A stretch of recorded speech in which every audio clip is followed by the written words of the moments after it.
नमस्कार, जय जोहार। छत्तीसगढ़ न्यूज में आपका बहुत बहुत स्वागत है। चलिए देखते हैं आज की 15 फटाफट बड़ी खबरों को। चंद्रमा के सफर पर चंद्रयान 3 सीएम भूपेश बघेल ने दी बधाई। छत्तीसगढ़ के मुख्यमंत्री भूपेश बघेल ने चंद्रयान 3 के सफल प्रक्षेपण पर ट्वीट कर इसरो सहित सभी देशवासियों को बधाई दी है। मुख्यमंत्री ने कहा है कि चंद्रयान 3 का सफल प्रक्षेपण हमारे वैज्ञानिकों की मेहनत, समर्पण और भारत की शक्ति का प्रमाण है। इस ऐतिहासिक उपलब्धि पर इसरो सहित सभी देशवासियों को बधाई। आज हमारे वैज्ञानिकों ने हम सबका सिर गर्व से ऊंचा किया है। इसरो ने LV-M3-M4 रॉकेट के जरिए अपने तीसरे मून मिशन चंद्रयान 3 का सफल लॉन्च किया है। भारतीय अंतरिक्ष अनुसंधान संगठन के तीसरे चंद्र मिशन चंद्रयान 3 की लॉन्चिंग से देश भर में खुशी का माहौल है। छत्तीसगढ़ के सियासी दुर्ग को बचाने में जुटी कांग्रेस, चार दाव से माहौल बदलने की तैयारी। छत्तीसगढ़ विधानसभा चुनाव से पहले कांग्रेस अपने सियासी दुर्ग को मजबूत करने में जुट गई है। 2023 में कांग्रेस अपनी सत्ता को रिपीट और 2024 के लोकसभा चुनाव में बेहतर प्रदर्शन करने की कवायद में है, जिसके लिए एक के बाद एक बदलाव करने में जुटी है। पहले टीएस सिंहदेव को डिप्टी सीएम बनाया गया और उसके बाद प्रदेश अध्यक्ष की कमान युवा नेता दीपक बैज को सौंपी गई। वहीं अब शिक्षा मंत्री प्रेमसाय सिंह टेकाम की कैबिनेट से छुट्टी हो गई है। टेकाम की जगह प्रदेश अध्यक्ष पद से हटे मोहन मरकाम को कैबिनेट में शामिल किया जाएगा।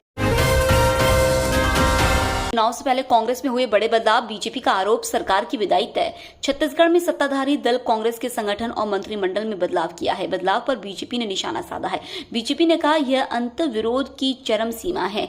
बीजेपी ने दावा किया है कि राज्य में कांग्रेस शासन की उल्टी गिनती शुरू हो गई है। छत्तीसगढ़ विधानसभा के नेता प्रतिपक्ष नारायण चंदेल ने कहा, राज्य में सत्ताधारी दल कांग्रेस में जिस प्रकार का अंतर्विरोध और भारी गुटबाजी सड़कों पर देखने को मिल रही है, यह अंतर्विरोध की चरम सीमा है। उन्होंने कहा, प्रेमसाय सिंह टेकाम का यह बयान है कि इस्तीफा दिया नहीं जाता, ले लिया जाता है। यह बता रहा है कि छत्तीसगढ़ में सरकार के मंत्रियों से इस्तीफा लिया जा रहा है।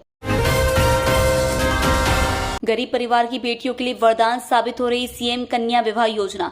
छत्तीसगढ़ में मुख्यमंत्री कन्या विवाह योजना से कई गरीब परिवारों की बेटियों के विवाह से उनके माता पिता के सपने साकार हो रहे हैं। छत्तीसगढ़ में पिछले 4.5 साल में 25,302 बेटियों की शादी मुख्यमंत्री कन्या विवाह योजना के अंतर्गत हुई है। योजना के तहत वित्तीय वर्ष 2022-23 में 6,800 जोड़ों का विवाह महिला एवं बाल विकास विभाग द्वारा कराया गया है। छत्तीसगढ़ में राज्य सरकार द्वारा मुख्यमंत्री कन्या विवाह योजना के तहत एक जोड़े की सहायता राशि 25,000 रुपए से बढ़ाकर 50,000 रुपए कर दी गई है। मोहन मरकाम की जगह दीपक बैज को छत्तीसगढ़ कांग्रेस की कमान।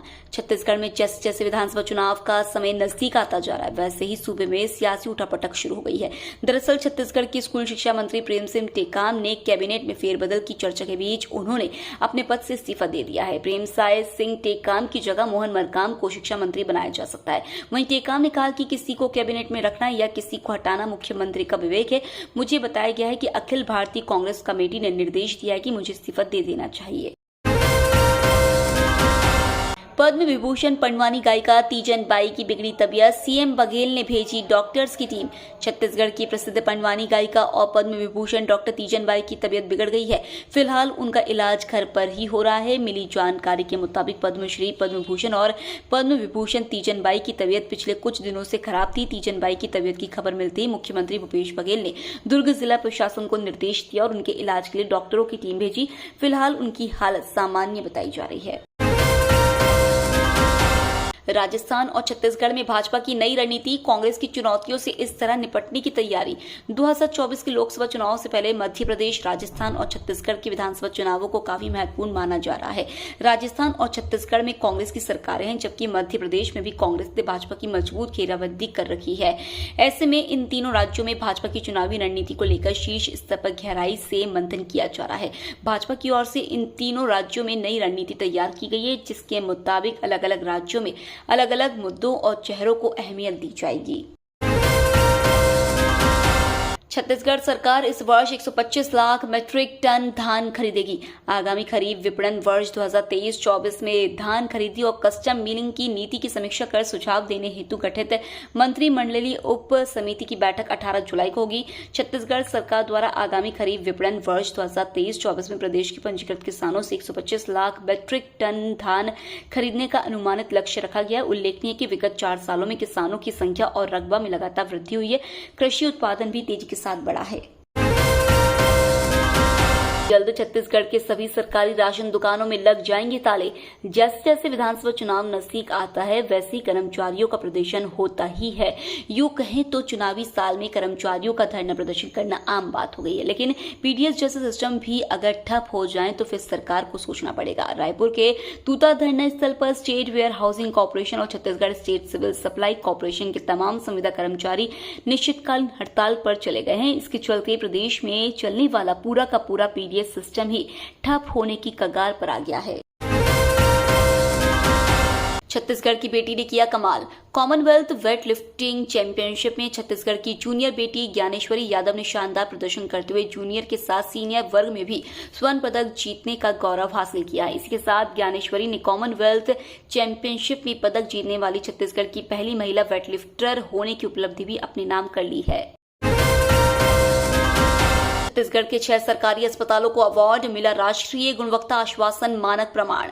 छत्तीसगढ़ के रायपुर में 6 सरकारी अस्पतालों को राष्ट्रीय गुणवत्ता आश्वासन मानक यानी NQAS प्रमाण पत्र मिला है। अस्पतालों को उनके उत्कृष्ट रोगी देखभाल और स्वास्थ्य सेवा वितरण के लिए NQAS प्रमाण पत्र से सम्मानित किया गया। इन अस्पतालों को उनकी सेवाओं के लिए सम्मान मिला है। सेवा और बेहतर रोगी देखभाल में 4 प्राथमिक स्वास्थ्य केंद्र और 2 सामुदायिक स्वास्थ्य केंद्र शामिल है।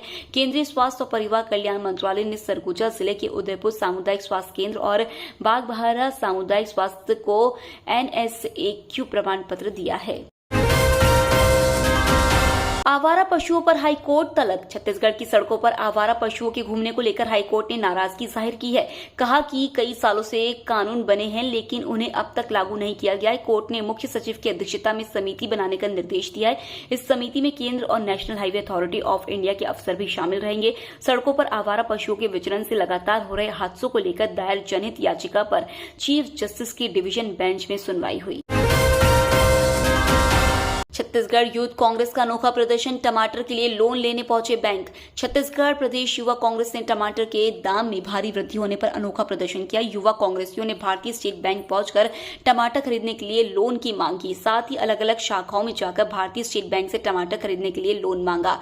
युवा कांग्रेस के अभिषेक कसार ने कहा कि 100 दिनों में महंगाई कम करने का दावा कर सत्ता में आई नरेंद्र मोदी सरकार पिछले 9 सालों में महंगाई नियंत्रित करने में असफल साबित रही है। जो टमाटर 5-10 रुपए प्रति किलो बिकता था आज उसके दाम 140 रुपए प्रति किलो पार हो गए हैं।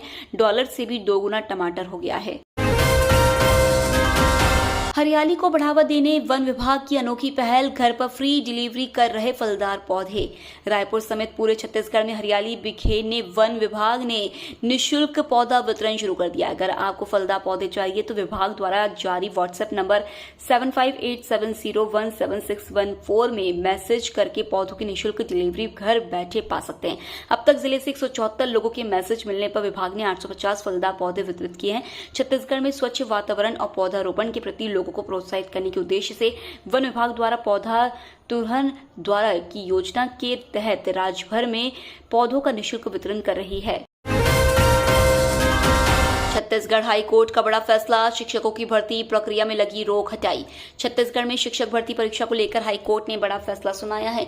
प्रदेश में शिक्षकों व व्याख्याताओं की भर्ती प्रक्रिया को लेकर छत्तीसगढ़ हाई कोर्ट ने पूर्व में जारी रोक को हटा लिया है।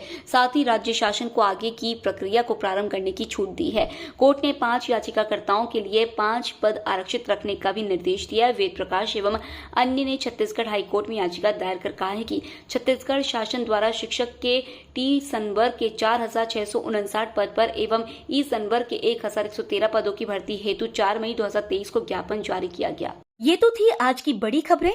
डेली खबरों से अपडेट रहने के लिए चैनल सब्सक्राइब करना बिल्कुल ना भूलें। धन्यवाद।